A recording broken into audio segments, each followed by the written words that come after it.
Hello guys, good evening. I just watched a video of someone who I subscribe to, and he talked about his journey in life, and I thought it was so interesting. I thought I might do this and just tell my viewers who is Birmingham close up. I have a few bullet notes, it's not rehearsed, and I will digress, as you know. You might have to piece it all together, but I thought I'd just give you some idea on where I was and where I am now today. And just please let me know if you enjoy this type of video. Then we could do it maybe once or twice a year, get together and have a chat at my home. I don't have any misconceptions or false illusions of grandeur or think I'm someone important. It's just something I do. Most vloggers are very private and I respect that. I'm the opposite. I put myself out there.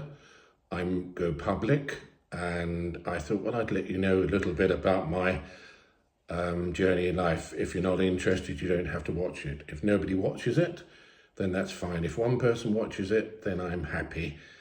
But I did obviously a few bullet points. So from the age of 1 to 15, it was a very difficult childhood. My mother had 9 children. We were very poor. They never had any money. We went many times without food to eat, and my parents were very, very, looking back now, cruel. But it's funny, isn't it? As a child, you think, well, that's how it is in the world, and the fact that your parents are quite brutal. Even my eldest brother was a vicious bully. So if your parents were not beating you, your older brother was. To this day, I still, believe it or not, I've had nightmares about certainly my eldest brother being violent towards me, and my parents obviously would not do anything. Anyway, so it was a horrible, difficult childhood. But I left at 15 because I had this dream of being an apprentice jockey. I was 4'8" when I left school, would you believe, and 4 stone, 12 pounds. Probably because we never had hardly any food to eat. And I went to Epsom. For possibly in a famous training centre for, I think it was about 6 months. But my parents encouraged me to come home because my parents never worked. My eldest brother never worked. My second one in line, sister, never worked. I was the third one in line. And what they really wanted me to do was come back and work, which I did in a factory. I always remember sticking toys together, hunched over in this factory. Dreadful job, but in those days, in 1966, I would get £5 and I would give my mother £4, 10 shillings, which is 90% of your wages, which in today's terms would be £88. So it would buy quite a lot of food. So basically, I had to go back and leave my dream in life, being a jockey, to support a family of 11, would you believe? Because I was the only one working. I went out, did cleaning jobs and all sorts of jobs, and gave my mother all that money. And then I always remember coming home one day, and my 16-year-old sister was pregnant, and would you believe my mother was kicking her in the stomach on the floor, so I intervened, tried to stop her, pulled her off, and then my father came hitting on me, and then they said, get out. And from that day to this day, I've not seen any of my family in 55 years. I left and I never went back. And it's funny because I found this abandoned car just around the corner from the house. You wouldn't believe it. And all the windows were broken. It was middle of winter. All I had were the clothes on my back, not even a long jacket or a jumper. And I heard the voice of my brother, Joseph, the one younger than me, and my father walking past looking for me. But from that day to this day, I've never seen any of them. Fell in love. I lived in bedsits then. I was working, of course, and then I fell in love from 18, probably to 20. She was called Sandra Bitchard, and your first love is so important, isn't it? My first girlfriend, serious girlfriend, and we split up and I was broken-hearted. I always remember that. And from 20 to 21, I was actually homeless in London, I used to go queue up for my soup. But something I never did when I was homeless, I never begged, I never stole anything. I always found a public toilets to keep myself clean. I met this girl, I walked into this, I thought it was a labour exchange in Charing Cross. Would you believe it was a drug centre? We became friends. Her parents actually were multi-millionaires, but they disowned her. But she was rehabilitating and she helped me out quite a lot, although she was also homeless. And I remember one day I just panicked and wanted to come back. It's about a year living as a homeless person in London, and you never forget it. I came back to Croydon, and I was in New Addington at the time. Croydon, New Addington. I was born in Croydon, Old Town in Croydon. And I remember, I'll tell you something funny. I remember sleeping in a field covered in newspaper, and I heard this noise, and would you believe, I always remember a hedgehog joined me, and that was company for me one evening in the middle of a field. But I wasn't back very long, 1 or 2 weeks, and I got this local newspaper called the Croydon Advertiser, and I got this job at a Willet's cheese factory, would you believe, just cutting cheese up into little blocks for restaurants and bars. And and I always remember I asked the manager then, because I explained my situation to them, could they give me a sub, they used to call it in those days, so that I could rent a bed sit, but I always remember they didn't.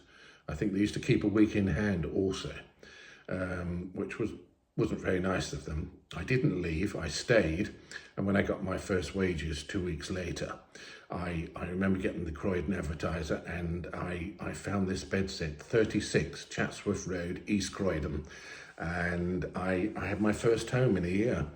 I think the rent was a few pounds, probably 1971, 36 Chatsworth Road, my own bed sit, and I bought a TV, and I had a bed, and from then until now, I've never been unemployed and never stopped working 7 days a week. That's probably why I've got so many aches and pains now. I did the complete opposite to what my parents did. When you're homeless for a year, you never forget it. I didn't have any problems, so, you know, as I said, I never stole anything. I never got involved in drugs or drink. So I didn't have those things to worry about. I just had to rehabilitate myself mentally and physically. And I did. I worked 7 days a week, as I said, for 50 years. Worked hard and knew that's what one had to do, the opposite from what my parents did, to be honest with you. And then I met someone and got married at 22, but it didn't last very long. Pauline, she was a pianist, not a concert pianist, but she was a pianist. And we got divorced at 26. And unfortunately, would you believe, ironically, she got involved in drugs and also liked a few extra relationships within our marriage, which I never approved of. And so when I found out, I was probably the last person to know, I divorced her immediately. Got divorced at 26, and the job I was in then, from 21, I might add, till I'm 36, I was a milkman for Express Dairy, would you believe? And in those days, you worked 7 days a week, long days, 7 days a week, 365 days a year. And I did that for 15 years, from 21 to 36. I remember moving into a house. He was called Gavin Berry. We became very good friends. His sister was married to Frank Williams, you know, the Formula One racing driver who's dead now. And Frank Berry and the Berry Fires. I don't know if you've heard of them, very big companies. His parents were millionaires, but he was a landscape gardener. He was the odd one out. So I lived there for 4 years, and we became really good friends. And at 28, I remember getting my own horse. I remember being in two amateur dramatic societies. I was a judge at horse shows. I used to teach people to ride. I was still a milkman. I was social secretary of 2 riding clubs. I became the Southeast Northern novice show jumping champion, only local. And I was quite successful on my horse. got to know lots of people, had so many jobs, cleaning jobs, or you name it, I did it. And at 30, Gavin wanted to get married. He met someone from Manchester, so I had to move out. So for the next 6 years, I just lived, oh no, at 32, I got my own flat. Yes, lived in Bedsit for 2 years, got my own flat at 32, sorry. Apologies again. And lived there until I was 36. I think 2 years before I moved, at the age of 34, my horse had to be put down. So that had all finished.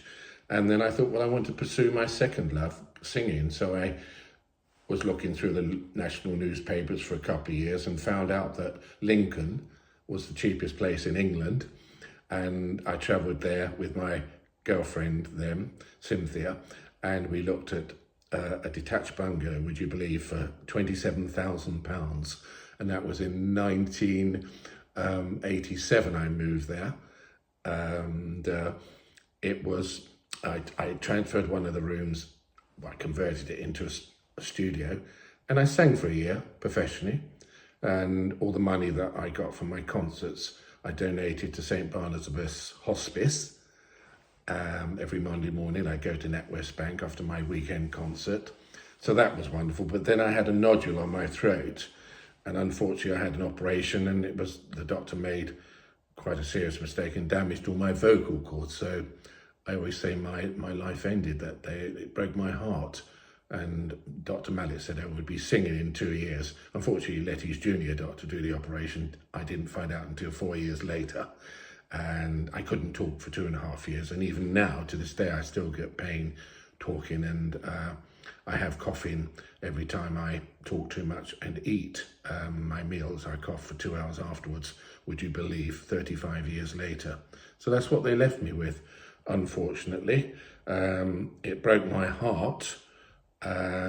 But at 42, I was also playing the violin then. I played the violin, piano, organ. I was not very good. Not very good. I met a concert pianist, my work colleague. I had someone come over from Russia to see her. She was 29, I was 42. And I met her. She was very beautiful. And Anna, Matsayan, yes. Lived in Ukraine, but born in Armenia. And we got married. I was 42. And unfortunately, we got divorced at when I was 50. But we moved from Lincolnshire to pursue better opportunities for her as a concert pianist. We moved to Cheltenham. But unfortunately, we got divorced I was 50. I wanted her to pursue her career as a concert pianist. She wanted children. I know I was wrong, and she divorced me. It was amicable. It was, I know she lives in Birmingham now, somewhere, but we've never met in the last 15 years. But I wish her well, and she married a BBC director from the BBC, and he was very successful, a lot more successful than I am. So I'm very happy for her, and they had a baby. I found out, so I was very happy for her. So that's what happened. I'm just looking down at my little bullet points here. Lincoln, oh yes, and I became a manager of wine rack in Pershaw, and I worked there, and I did 5 years, and then I thought, well, I want to perhaps live in Spain, as you guys know. I think I've told you on my live broadcast. And I moved to Spain, not actually moved there. When I was 55, I gave up my wine rack job in Pershaw, my manager's position. And I only lasted a month there because there was a lot of illegally built houses there, you probably know. And I thought I'd lost everything. I even had a £5,000 loan from my ex-wife, and her new husband didn't know about it. But within a month, I came back, would you believe, from Spain with a plastic bag in my hand. I came to Birmingham. because I used to go to the Symphony Hall from Cheltenham. I thought, I'll come back to Birmingham. Oh no, I came back to Cheltenham first. I had enough money to last me 6 weeks, and I owed my ex-wife £5,000, which I felt very guilty about. And I bought a house in Spain for €117,000, but I thought it was built illegally and I'd lost everything. So I lived with my ex-wife, would you believe, and her new husband for about 3 weeks. And then I moved into a house share. That was in Cheltenham. And I thought, oh, what am I going to do? I've got to pay my wife back the money I owe her. I'm 55, 56. You're almost homeless again. You've got enough money to last you 6 weeks. I thought, this is crazy. You've done it again. And you've lost everything in Spain. All your life savings, £100,000. So what I did, I got a job as a bus driver for 15 years. Was it 15 years? Oh no, it was 10 and a half years. But I travelled back to Spain, as you know, for 3 or 4 months, the winter. I got authorised absence and then came back and lived in house share. And I did that for 10 and a half years. And then, as you know, I got on a plane 6 years ago next month and came to Birmingham. And I thought, I tried Birmingham. I don't want to live in Spain. And I worked 7 days a week, 26 days out of 28 as a bus driver. It was a hard job. I always say I aged 20 years in those 10 years, and I'm here now. As you know, I'm 71. Started this channel 2 years in June. Love the city, love the people, love my vlogging. Paid my wife back, paid all my debts, live in a beautiful rental apartment. And as I said, I started the channel 2 years, Bernard, in June, forgive me. I knew this was happening. And that's it, really. That's who I am. Now, if anyone wants to watch this, fine. When I watched this, it was paging Mr. Morrow, paging Mr. Morrow, Bernard. This is live. Well, it's not live, it's recorded, but, you know, I'm not going to edit it. I think it's okay. And it was fascinating. He talked about his divorce and he lost his father-in-law. But I thought, this is so wonderful to know about. I mean, he's successful, 214,000 subscribers, but I'm still a person. Maybe, you know, I'm still a human being. And I thought, well, I'm going to let my viewers know who I am. I don't hide behind the camera because I'm camera shy. It's because it's not appropriate for my style of videos. I don't have to switch onto my face. I know I'm conscious, I'm old, but I don't have to. You're viewing like the last live we did a couple of days ago. It's just inappropriate. It's not necessary. But I wanted to do this. I wanted you to know who I am and what I do. I'm just having a little look at my bullet points here. And I always say what's happened to me through my journey in life. Well, I lack confidence to this day. And if I get confident about anything, even my channel, I worry about it a lot. I destroy it because I always think it's for other people's success and not for Bernard. And also, if I'm happy for more than a few seconds, I normally think that's not for you. Other people have to be happy, not Bernard. But on a positive note, I'm a kind person. I'm ruthlessly honest, genuine. I always put other people before myself. It's very important to help other people at all times. It's important never to be malicious or cruel to anyone. I haven't helped people as much I have liked to throughout my journey in life because I've never had any money, to be honest.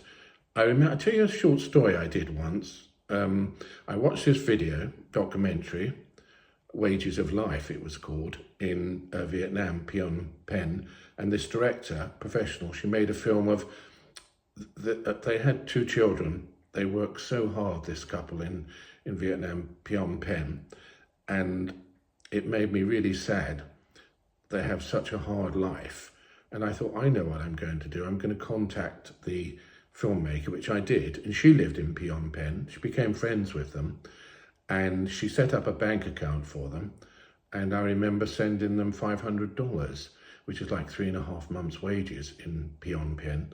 I had two beautiful children. They sent me some wonderful photographs, and they were in their late 20s.